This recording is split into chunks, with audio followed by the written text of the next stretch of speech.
ഇന്നത്തെ നമ്മുടെ ജേർണലിങ് ഒരു ഫാൻറ്റസി നൈറ്റ് തീമിലാണ്. അപ്പോൾ ഇതിനു മുമ്പ് ബ്ലൂവും പേർപ്പിളും നമ്മൾ ചെയ്തിട്ടുണ്ട്. അപ്പോൾ ഇന്ന് ചെയ്യുന്നത് ഒരു ഗ്രീനിഷ് ബ്ലൂ തീമിലാട്ടോ.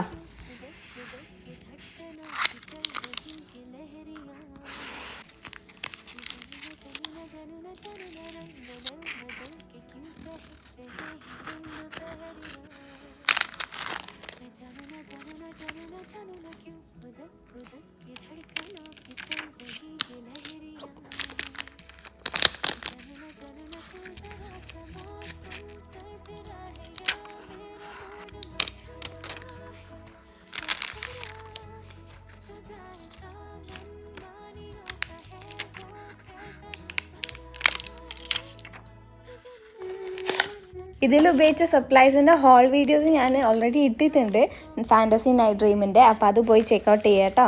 ഓക്കെ, വീഡിയോ കണ്ട് ഇഷ്ടമായിട്ടുണ്ടെങ്കിൽ ലൈക്ക് ആൻഡ് സബ്സ്ക്രൈബ്.